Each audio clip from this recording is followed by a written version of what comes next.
करेंगे question number 53।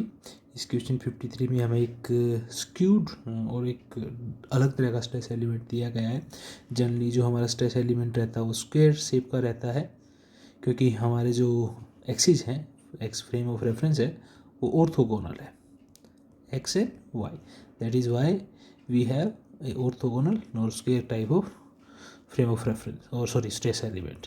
सो sigma X, sigma Y, tau x Y, ये मेरी स्ट्रेस एलिमेंट है जो हम यूजुअली लेते हैं। अब इसमें अगर मैं इसको इस कन्वेंशनल स्ट्रेस एलिमेंट को इस स्ट्रेस एलिमेंट से अगर कंपेयर करता हूँ तो मुझे एक सेंस में मेरे को जो जो वैल्यू दी गई हैं वो क्या अवेलेबल है। सिग्मा वाई मेरे को दिया है 6 न्यूटन पर mm स्क्वायर। मैं इसको इससे इक्वेट कर रहा हूँ। मेरी टो एक्स वाई की वैल्यू दी गई है वो है 3 न्यूटन पर mm स्क्वायर।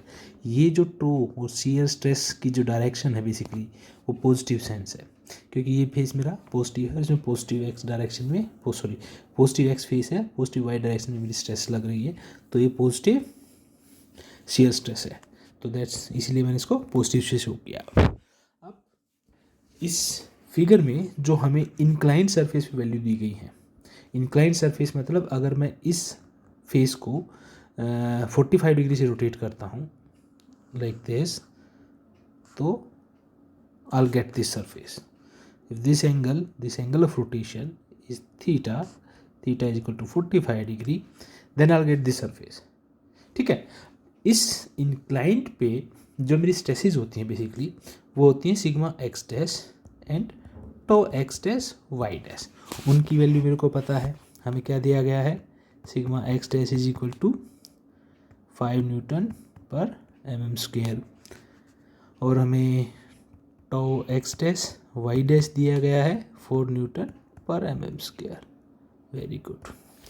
अब जो स्ट्रेस ट्रांसफॉर्मेशन की जो मेरी इक्वेशन है वो क्या है, sigma x dash is equal to sigma x plus sigma y by 2 plus sigma x minus sigma y by 2 cos 2 theta plus tau x y sine 2 theta.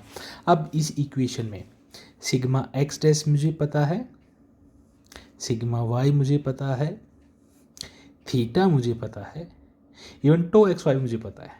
Only unknown quantity is sigma x. केवल इस equation को use करते हुए I will be able to find sigma x की value. ठीक है।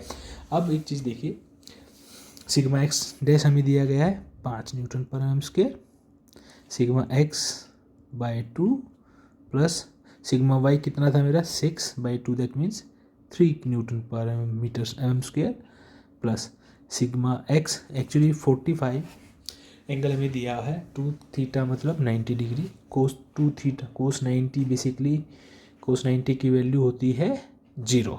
सो this whole term will become 0। ठीक है। तो हमारे पास ये टर्म बची है, 2 एक्स वाई हमें दिया हुआ 3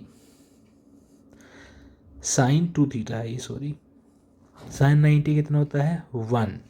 तो अगर आप यहाँ देखेंगे इक्वेशन कितनी सिंपल हो गई। ठीक है। तो ये हो गया हमारा 5 is equal to sigma x by 2 plus 6।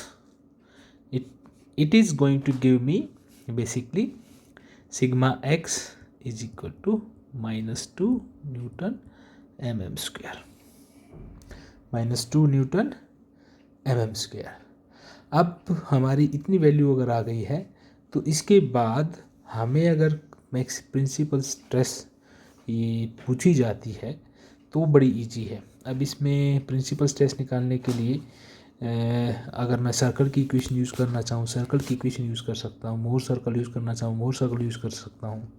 और जो मेरी स्ट्रेस ट्रांसफॉर्मेशन की इक्वेशन है इसी को अगर मैं एक दूसरी फॉर्म में लिखूँ तो जनरली जो मेरी प्रिंसिपल स्ट्रेसेस होते हैं सिग्मा P1 P2 जो बोलते हैं, that is nothing but sigma x plus sigma y by 2 plus minus are.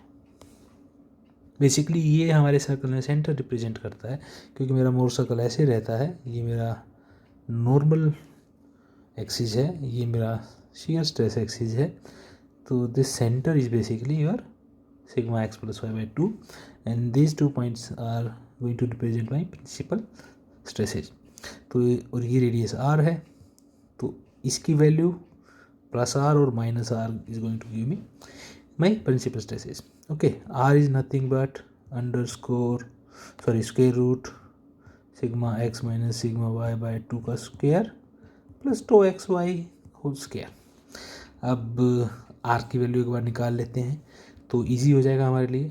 तो it is basically sigma x की वैल्यू क्या है, -2 minus sigma y is equal to -6 by 2 whole square plus tau x y is equal to 3 square. ठीक है, अब ये है 8 by 2 4 square 16 plus 3 square 9, that is 25. It is going to give you 5. So this value is coming out to be 5. अब मैं ये value यहाँ put कर देता हूँ. सिग्मा x है मेरा -2, सिग्मा y है मेरा 6, so it becomes 4. 4 by 2 is equal to 2. 2 plus minus 5. So it is going to give me 7 and -3. These are my 2 principal stresses. Okay.